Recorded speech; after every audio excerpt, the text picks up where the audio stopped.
جو گریک میں ہے، نیو ٹیسٹامنٹ بھی ہے اس کے اندر، اولڈ ٹیسٹامنٹ بھی ہے، مکمل نسخے ہیں یہ، ان میں 28-19 موجود ہے. اس پر بحث جو یونیٹیرینز ہیں وہ بحث اٹھاتے ہیں کہ جی یہ 28-19 is not the part of text, لیکن یہ بات غلط ہے، پارٹ آف ٹیکسٹ ہے. الوہیم پہلا اشارہ ہے پلورلٹی کی طرف ان گاڈ ہیڈ. الہی ذات میں کثرت کا پہلا اشارہ ہے. اب باپ بھی خالق ہے، بیٹا بھی خالق ہے، روح القدس بھی خالق ہے، تاہم تین خالق نہیں بلکہ ایک ہی خالق ہے. یہوہ ایخاد، اسما او یا اسرائیل، رب الہنا رب واحد.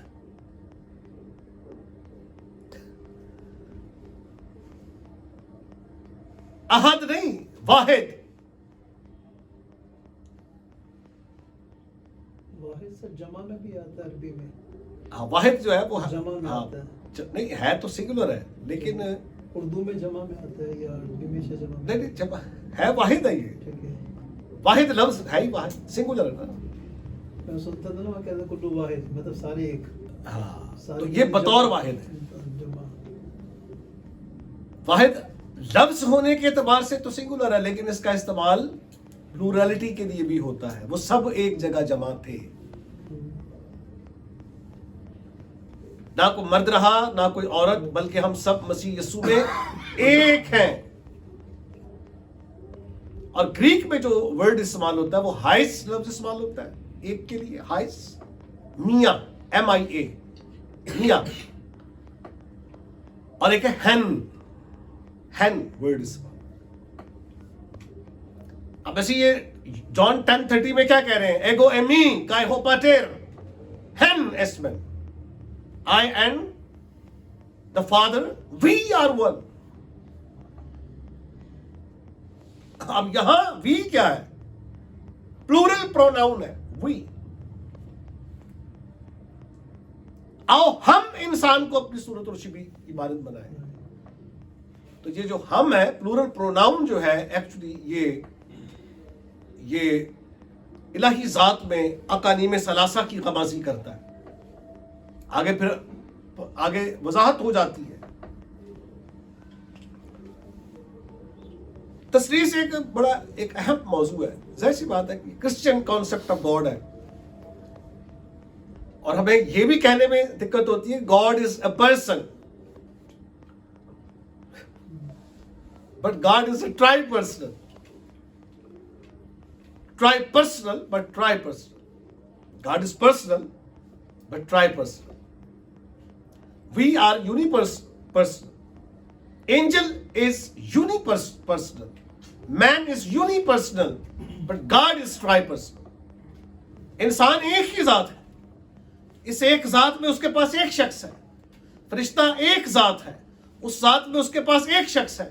خدا ایک ذات ہے اور اس کے اندر تین شخص ہے. یہ ڈاکٹرین ہے، اور یہ صفحہ اول سے صفحہ آخر، یعنی اس کے جو براڈر کانٹیکسٹ میں کور ٹو کور جو ڈاکٹرن ہے ٹرینٹی کے حوالے سے وہ یہی ہے. ہم صرف تثلیث کو نہیں مانتے، ہم تثلیث فی التوحید مانتے ہیں. ٹرینٹی ان یونٹی، ثالوث کی پرستش توحید میں اور توحید کی پرستش ثالوث میں کرتے ہیں. یہ بیلنس ہے، ٹرینٹی ان یونٹی. ہمارا یہ عقیدہ ہے، ہم تثلیث بحث کو نہیں مانتے، نہ توحید بحث کو مانتے ہیں. ہمیں اپنے عقیدے سے بھی واقف ہونے کی ضرورت ہے. توحید بحث کوئی شے نہیں ہے کائنات میں. اگر ایخاد کا مطلب ایبسولوٹ ون ہوتا تو موسیٰ میمونائٹس 13 اصولوں میں کبھی بھی ایخاد کی جگہ یاخید لفظ استعمال نہ کرتا. یاخید کا مطلب ہے اونلی. ایک اور ربی ہے جو بد لفظ استعمال کرتے ہیں. عبرانی زبان میں بد لفظ بھی استعمال ہوتا ہے. یاخید اونلی, احاد ون, بد alone. قل هو اللہ احد, یہ کیا ہے؟ سے God is only.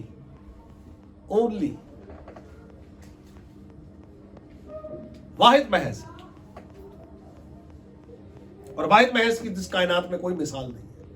میں تو تھک گیا ہوں پوچھ پوچھ کے کہ کون سی توحید مانتے ہو؟ توحید مجہول, جس کا کچھ پتہ ہی عطا پتہ ہی نہیں ہے. تو بعض لوگ ہمت کر کے کہتے ہیں وحدت عددی, لیکن اگر کسی بھی شے کو آپ عدد کے تحت واحد کہتے ہیں تو آپ اسے محدود کر دیتے ہیں, اور جو شے محدود ہو جائے وہ محدود ہو, جو محدود ہو وہ خدا نہیں. تو ہمیں وحدت سے انکار نہیں ہے, وحدت سے تو انکار نہیں. پھر یہ کہا جاتا ہے کہ وَلَا تَقُولُوا ثَلَاثَةً, مت کہو تین. تو ہم کب کہتے ہیں؟ ہم تو نہیں کہتے تھے. وَلَقَدْ كَفَرَ الَّذِينَ قَالُوا إِنَّ اللَّهُ ثَالِثُ ثَلَاثَةٍ, کفر بکتے ہیں وہ جو یہ کہتے ہیں کہ خدا تین میں کا تیسرا ہے. ہم تو نہیں مانتے تین میں کا تیسرا, یہ تو مارشل مانتا تھا. اسپیسیفک ایک اپینین ہے, ایک عقیدہ ہے, اسپیسیفک ہے, خاص ہے, جو کسی ایک فرد سے وابستہ ہے. مسیحت ثالث و ثلاثہ نہیں مانتی, مسیحت تثلیث فی التوحید مانتی. اور اگر آپ تفسیر بیضاوی میں چلے جائیں تو وہاں پر یہ لکھا ہوا ہے کہ مسیحیوں کا ہرگز یہ عقیدہ نہیں ہے, یہ ماننا نہیں ہے کہ خدا تین ہے. وہ باپ, وجود کے لیے باپ کی, شعور کے لیے بیٹے کی, حیات کے لیے روح القدس کی اصطلاح استعمال کرتے ہیں. اور پھر آپ یہ دیکھیے کہ یہ جو پہلی آیت ہے اس میں تین چیزوں کا ذکر ہے, ٹائم, اسپیس اور میٹر کا ذکر ہے. In the beginning God created the heavens and earth. In the beginning is time. It's called time. In the beginning God is force. Created is action.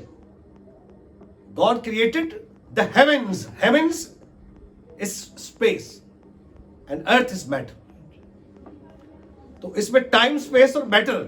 Time کیا ہے؟ ماضی, حال اور مستقبل. یہی اندازہ ہے نا, ایک موٹا موٹا اندازہ تو یہی ہے. وہ اسٹیفن ہاکنگ, وہ جو سائنسدان ہے, اب وہ وقت کو کیا کہہ رہا ہے وہ ایک الگ بات ہے. میٹر کیا ہے؟ سالڈ اسٹیٹ ہے, گیس. اور ٹائم, اسپیس کیا ہے؟ بریڈتھ, ہائٹ, انلمیٹڈ, لینتھ. یہ جو بیٹھے ہوئے آپ اسپیس میں, اس میں لمبائی ہے, اس میں چوڑائی ہے, اس میں گہرائی ہے. اور یہ سٹیمپ ہے کریشن, کریٹر کی اپنی کریشن پر سٹیمپ ہے یہ.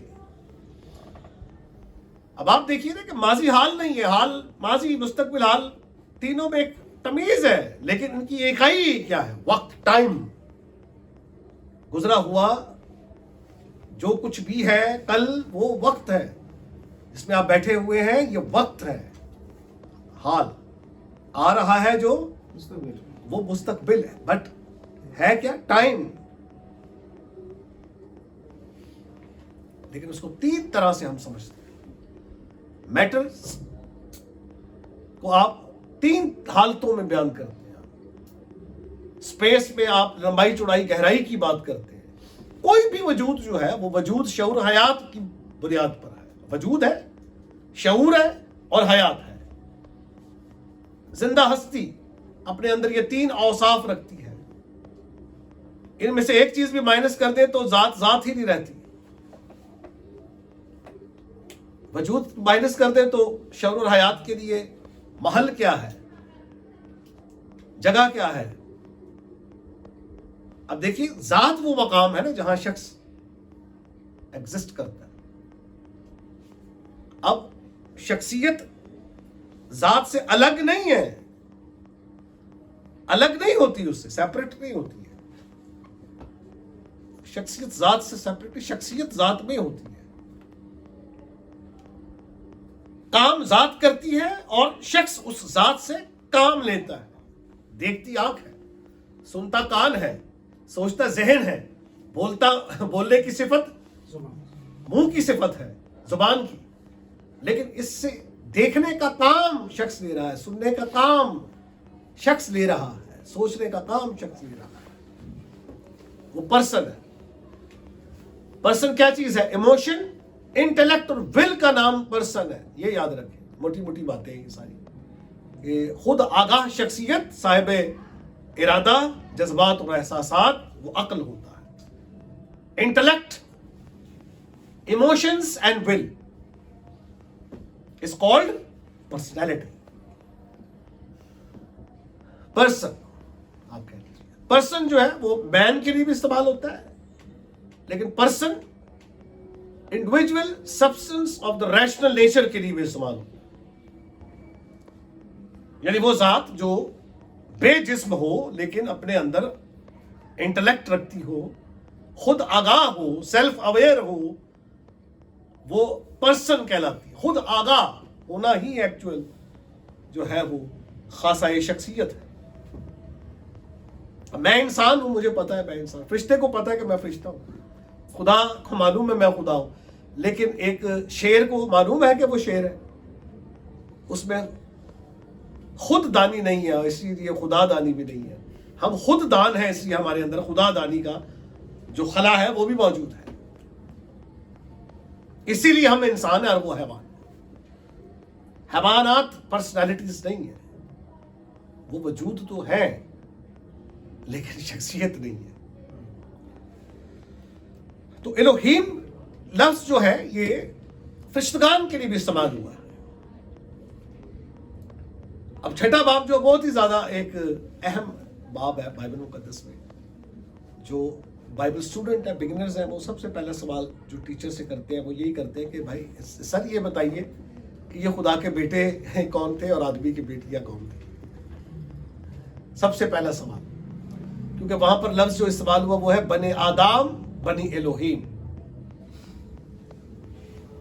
تو یہ ایک بہت بڑا ایک سبجیکٹ ہے, ایک الگ سبجیکٹ ہی بن گیا بھائی, کیونکہ اس میں بہت سے اوپینینز ہیں, بہت سارے اس کی جو تعویلات ہیں وہ بہت ساری ہیں. کچھ لوگ یہ کہتے ہیں کہ یہ گرائے ہوئے فرشتے ہیں, لفظ نیفلیم سے یہ بات لیتے ہیں کہ گرائے ہوئے فرشتے تھے, انہوں نے آ کے آدمی کی بیٹیوں کے ساتھ بیاہ کر لیا. تو اس کی تردید میں بہت کچھ ہے کہنے کے لیے, کیونکہ ہمارا موضوع اس وقت یہ نہیں. تو الوہیم فرشتوں کے لیے بھی استعمال ہوا, لیکن میں یہ نہیں کہہ رہا کہ یہاں استعمال ہوا فرشتوں کے لیے. لوگ سمجھتے ہیں فرشتے نیفلیم سے لیتے ہیں. وہ جبار جو لفظ استعمال ہوا نا کہ ان دنوں میں زمین پر جبار تھے, تو وہ جبار جو لفظ ہے وہاں نیفلیم آیا ہوا لفظ. اور جب خدا کے بیٹوں نے دیکھا تو وہاں لفظ بنی الوہیم ہے, اور خدا کی بیٹیوں کے لیے بنوت کا آدم کی بیٹی. تو فرشتوں کے لیے بھی یہ لفظ آیا ہے اگلے مقامات پر. زبور کی کتاب میں جب آپ جاتے ہیں تو وہاں پر 97 زبور میں یہ آپ کو ملتا ہے. کسی اور اس زبوروں میں بھی آپ کو فرشتوں کو جہاں الوہیم کہا گیا, قاضیوں کے لیے لفظ استعمال ہوا. جہاں لکھا ہے کہ وہ شخص قاضی کے پاس جائے, تو استثناء کی کتاب میں وہاں لفظ الوہیم ہے. الوہیم کا ترجمہ قاضی کیا گیا کیونکہ وہ خدا کی نمائندگی کرتے ہوئے زمین پر وہ کیا کرتا ہے, انصاف کرتا ہے. خدا کی نمائندگی کرتے ہوئے اسے الوہیم کہا. انسانوں کو کہا گیا کہ میں نے کہا کہ تم الہ ہو. الوہیم خدا کے لیے بھی یہ لفظ استعمال ہوا الوہیم. موسیٰ کے لیے بھی استعمال ہوا ہے کہ گویا تو اس کے لیے خدا ہوگا اور ہارون تیرا کیا ہوگا, پیغمبر ہوگا. فرعون کے پاس جب بھیجا ہے تو اسے دیکھیے کتنا عجیب و غریب قسم کی بات کہ ان دیوتاؤں میں تو ایک دیوتا ہوگا. وہاں جو دیوتا ہے نا, فرعون بھی ایک دیوتا ہے, تو میں نے تجھے بھی دیوتا اس کا ہم پلہ بنا کر بھیج دیا تجھے. جا, ڈرتا کیوں, الوہیم ہے تو. اور ہارون اس کا میسنجر تھا, کیونکہ حضرت موسیٰ فصیح نہیں تھے, فصاحت نہیں تھی کی زبان لکنت تھی ان کی زبان. تو جب خدا نے موسیٰ سے کہا تھا, حضرت موسیٰ سے کہ فرعون کے پاس جا, تو کہنے لگے کہ میں, کیا بولا انہوں نے, بول نہیں سکتا. تو پھر خدا نے کہا میں تیری زبان کا ذمہ دوں گا. اور پھر ہارون کو پیغمبر بنایا گیا. الوہیم موسیٰ کو کہا.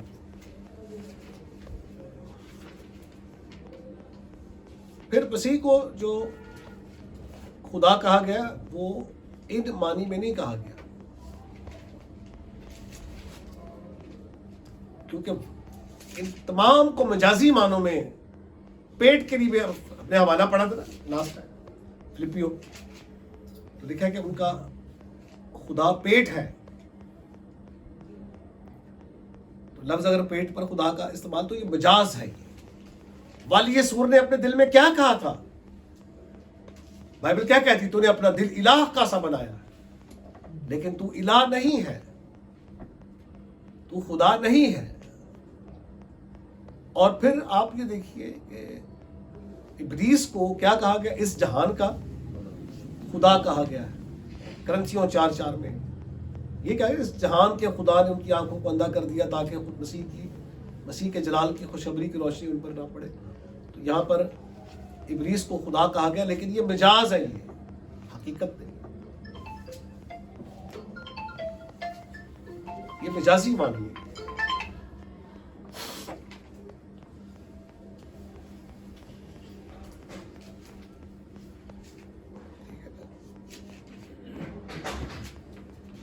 جن کے پاس خدا کا کلام آیا انہیں کیا کہا گیا, میں نے انہیں خدا کہا, لیکن وہ خدا نہیں.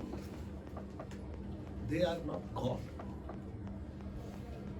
Like gods ہیں, مطلب کسی نہ کسی وصف کی بنیاد پر ان کو گاڈ کہا گیا ہے. مجاز جسے کو ایسا ایٹیٹیوڈ اختیار کر دیا ہے تو پھر اس کی رویے کی بنیاد پر اسے خدا. والی سور کو کہا گیا کہ تو نے اپنے دل میں کہا کہ میں الہ ہوں, لیکن تو الہ نہیں ہے. مسیح کو جو خدا کہا گیا ہے, الوہیم جو کہا گیا ہے, خدا کہا گیا ہے,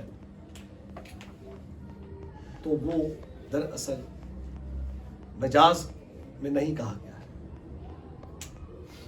مجازی معنی میں نہیں کہا گیا.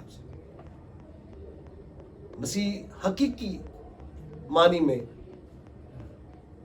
خدا ہے. ٹھیک ہے, کہاں کہاں کہا گیا ہے شارم بھائی؟ مسیح کو کہاں کن کن حوالوں میں خدا کہا گیا ہے؟ کافی سارے حوالے ہیں. دو بڑے حوالے ہیں.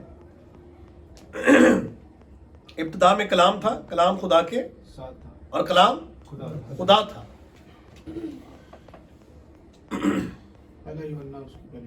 پہلی ہے. اور دوسرا حوالہ یاد ہے, رومیو 9:5, مسیح جو سب کے اوپر ابد تک خدائے محمود ہے. ٹھیک ہے نا. پھر مکاشفہ کی کتاب پہلے باب کی 8ویں آیت, میں اب انا هو الاول والآخر.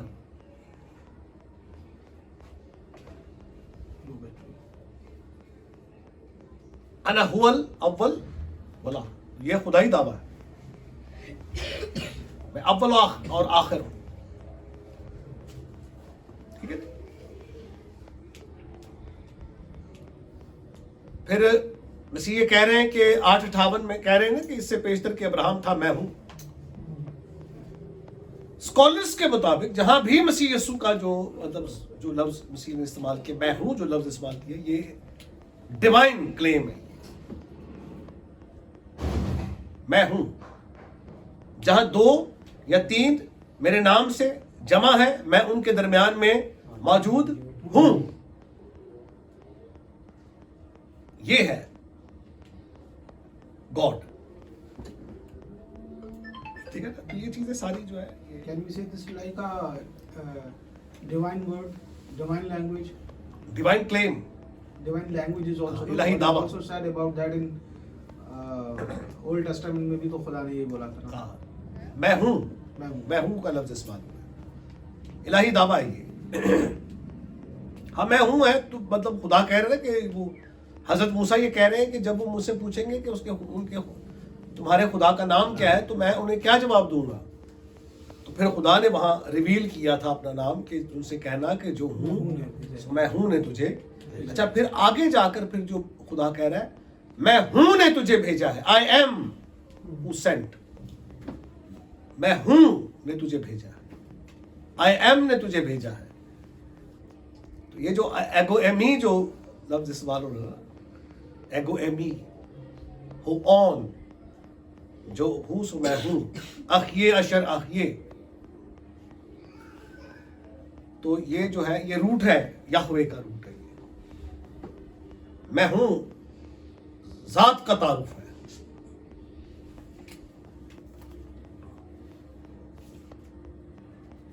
ٹھیک ہے نا.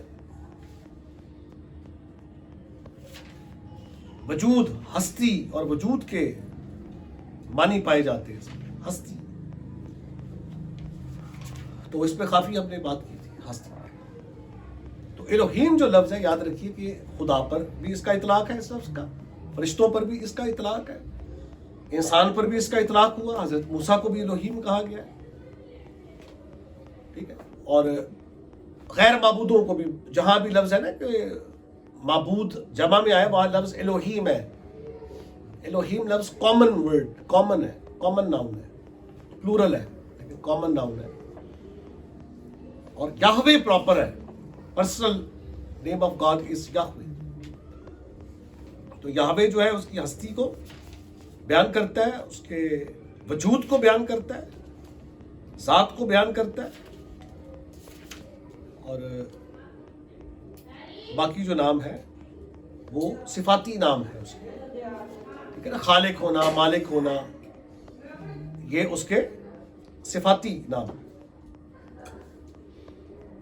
یہ آپ لفظ یاد رکھیے. اور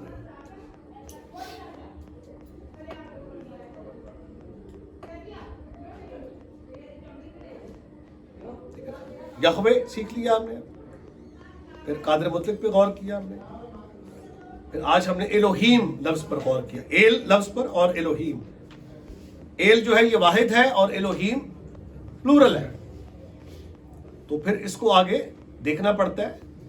اب عبرانی زبان میں بہت سے الفاظ, جیسے ہمارے اردو میں بہت سارے الفاظ جمع کے ہیں لیکن اس کو ہم بطور واحد سمجھتے ہیں. جیسے لفظ اخبار ہے تو اس کا واحد کیا ہے؟ خبر ہے. خبر کی جمع اخبار ہے. لیکن ہم ایک وہ جو کیا کہنا چاہیے اس کو بطور واحد بھی دیتے ہیں. اخبار لے کر آیا ہوں. آپ یہ نہیں کہتے کہ میں خبریں لے کر آئے, خبریں لے کر گیا. اخبار واحد کے طور پر. اور بھی بہت سارے الفاظ ہیں انگلش میں بھی اور اردو میں بھی جو ہے پلورل ورڈز ہیں لیکن بطور واحد کے استعمال ہوتے ہیں. لیکن سر اس کے اوپر جو مسئلہ یہ ہے کہ یہ کہتے ہیں جی لفظ الوہیم جو خدا کے لیے استعمال ہوا ہے نا یہ پلورل آف میجسٹی ہے. تو میرا یہ کہنا ہے کہ مائیم جو لفظ سب سے پہلے تو پلورل لفظ استعمال ہوا ہے شمائیم. حش شمائیم. شمائیم مطلب آسمان, لیکن اس کا ترجمہ واحد کیا ہے آسمان. اس میں میجسٹی کیا ہے اس کے اندر. پھر پانی کے لیے جو لفظ استعمال ہوا وہ مائیم. اس کا جو سنگولر وہ مائے لفظ استعمال ہوتا ہے واٹر, لیکن جمع کیا ہوگا مائیم. شاما سنگولر, شمائیم پلورل. مائی سنگولر, مائیم پلورل. حئی لائف, حییم لائفز. یہ جمع کا صیغہ بطور واحد کے استعمال ہوا ہے. اس لیے آپ کہتے ہیں زندگی کا دم پھونکا. وہاں عبرانی زبان میں لکھا ہے زندگیوں کا دم پھونکا. اس کا ترجمہ آپ زندگیاں نہیں کرتے. پھر پنیم لفظ استعمال ہوتا ہے جو ہوتا ہی پلورل ہے. کوئی بھی اس کی مثال موجود نہیں ہے. ہبرو لینگویج میں کوئی مثال موجود نہیں ہے اس کی جو پلورل آف میجسٹی کے طور پر استعمال کیا گیا ہو. اس کی کوئی مثال نہیں. ہم پلورل آف میجسٹی نہیں ہے. یہ بہت بات کی ایجاد ہے. یہ رائل پلورل جو ہے یہ بہت بات کی ایجاد ہے. زباندانی میں بہت بعد میں استعمال ہوا ہے یہ. لیکن جس دور میں بائبل لکھی گئی، جس دور میں قرآن لکھا گیا، ان ادوار میں یہ پلورل آف میجسٹی نہیں تھا، بعد میں آیا. آپ اس کی تعویل پلورل آف میجسٹی کر ہی نہیں سکتے کیونکہ یہ بعد کی ایجاد ہے. اب رہ گیا سوال کہ اللہ تعالیٰ واحد ہے، لیکن اپنے لیے لفظ ہم کیوں استعمال کرتے ہیں؟ تو اس کا جو ابن تیمیہ صاحب یہ کہتے ہیں کہ اس ہم میں اللہ اینڈ پروفٹ اینڈ اینجلز شامل ہیں. اندازہ لگائیں. تو یہ تو بڑی عجیب سی بات ہو جاتی ہے کہ ہم نے خلق کیا. تو میں نے ان سے یہ سوال کیا تھا، بھائی کس نے؟ ہم نے خلق کیا، اس میں کون ہے؟ بتائیں، کوئی جواب نہیں. ابن تیمیہ صاحب نے، جو امام ابن تیمیہ بہت بڑے اسکالر ہیں، اہل حدیث، ان کے فالوورز ہیں، انہوں نے یہ کہا کہ اس ہم میں اللہ، اینجلز اینڈ پروفٹ. ہماری تو سمجھ میں نہیں ہے بات کہ اللہ تو وہ ہے جو خلق کر سکے اور انسان وہ ہے جو خلق نہ کر سکے. یعنی غیر خدا وہ ہے جو خلق نہ کر سکے، یعنی کہ مکھی بھی پیدا نہیں کر سکتے. الذین تدعون من دون اللہ لن یخلقوا ذبابا، جنہیں تم اللہ کے سوا پکارتے ہوئے ایک مکھی بھی پیدا نہیں کر سکتے. تو معیار الوہیت میں یہ معیار الوہیت ہے کہ تخلیق اللہ کے سوا کوئی نہیں کر سکتا. آج وہ مسیح کرتے تو تھے تخلیق، لیکن اذن اللہ سے. تو اللہ تعالیٰ ایسا اذن کسی خاکی پتلے کو دے ہی نہیں سکتا جو اس کی صفت خالقیت میں اسے شریک کر دے. انکمیونیکیبل ایٹریبیوٹ میں کوئی شریک و شامل نہیں ہو سکتا. صفت غیر مشترکہ، صفت مشترکہ، صفات مشترکہ اور صفات غیر مشترکہ، کریشن صفت غیر مشترکہ ہے، انکمیونیکیبل ایٹریبیوٹ ہے. یہ خدا کے سوا کوئی تخلیق نہیں کر سکتا. خلق کرنے کا خاصہ جو ہے وہ صرف اور صرف خدا کی ذات کے پاس ہے. یہ قرآن مجید کا دعویٰ ہے، اللہ تعالیٰ کا دعویٰ ہے یہ. لیکن اب مسئلہ یہ ہے، یہ خالق ہونے کے اس میں سیکھیں گے ہم. مسئلہ یہ ہے کہ سورہ آل عمران میں مسیح فرما رہے ہیں کہ انی اخلق لکم من الطین کہیت الطیر وانفخ فیہ فیکون طیرا باذن اللہ، کہ میں خلق کرتا ہوں تمہارے لیے مٹی کا ایک پرندہ، فانفخ فیہ، اس میں پھونکتا ہوں، فیکون طیرا باذن اللہ، وہ ہو جاتا ہے، اڑنے والا بن جاتا ہے، by the permission of God. Permission ہے. تو ہم تو یہ کہتے ہیں کہ بیٹا باپ کو جلال دیتا ہے، باپ بیٹے کو جلال دیتا ہے. اے باپ میں تیرا شکر کرتا ہوں کہ تو میری سنتا ہے. باپ مجھ سے بڑا ہے، گلوریفائی کر رہا ہے کرائسٹ فادر کو. عبرانیوں کا مصنف کہتا ہے کہ بیٹے کی بابت کہتا ہے، کون؟ خدا کہتا ہے بیٹے کی بابت کہتا ہے، کیا کہتا ہے؟ اے خدا تیرا تخت عبدالآباد تک قائم. پھر جب بیٹے کو سامنے لاتا ہے تو کہتا ہے خدا کے سب فرشتے اس کو سجدہ کریں، گلوریفائی کیا جا رہا ہے. پھر اسے وہ نام بخشا جو سب ناموں سے اعلیٰ. تو یہ تو بیٹا باپ کے ساتھ اس قدرت کو، اس تعریف کو منسوب کر رہا ہے by the permission of God. اور مسیح کہتے ہیں کہ میں خود سے کچھ نہیں کرتا، جیسا دیکھتا ہوں ویسا کرتا ہوں. تو دیکھا کیا تھا؟ کیا دیکھا تھا؟ آدم کا پتلا بنایا گیا، اس میں پھونکا تھا تو وہ جیتی جان ہو گیا تھا. جو دیکھتا ہوں وہ کرتا ہوں. تو تمہارے سامنے میں مٹی کا پرندہ بنا کر اسی طرح اس میں دم پھونکتا ہوں. جس طرح آدم جیتی جان ہوتا تھا ویسے پرندہ جیتی جان ہوتا ہے. تو یہ تو ایک بہت بڑا کوشچن مارک ہے، بہت بڑا سوال ہے، کیونکہ آیت خطرے میں آ جاتی ہے نا. تو یا تو پھر مان لو کہ پھر یہ شرک ہے، شرک ہے، یا مان لو کہ پھر مسیح صرف انسان نہیں ہے، اس سے بڑھ کر ہے، خالق ہے، چلو کوئی بات نہیں، یہی کہہ لو، خالق باذن اللہ ہے، یہی کہہ لو، یہ بات ہے، خالق باذن اللہ۔ Sir, in short words, we have said these are the mentally disturbed. ٹھیک ہے جی، تو الوہیم آپ نے یہ آج کی نشست میں ہم نے لفظ الوہیم پر غور کیا۔ الوہیم، لفظ الوہیم جو خدا کا نام ہے یا جو خدا کے لیے استعمال ہوا ہے، الوہیم، ٹھیک ہے بھائی، کیا لفظ استعمال ہوتا ہے؟ شاباش، سنگولر کیا ہے الوہیم کا؟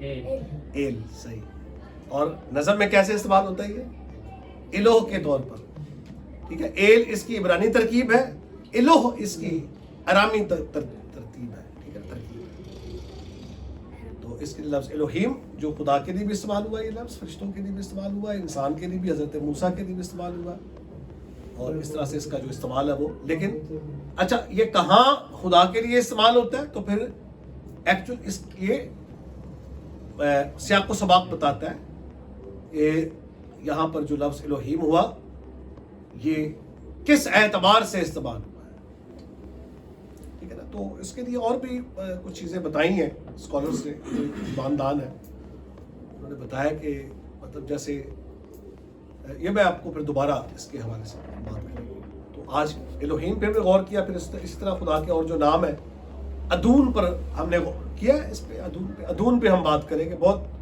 بڑا سبجیکٹ ہے اور بڑا خاص خدا کا نام ہے، آمین۔ سو آئے ہم سب بھائی فیصل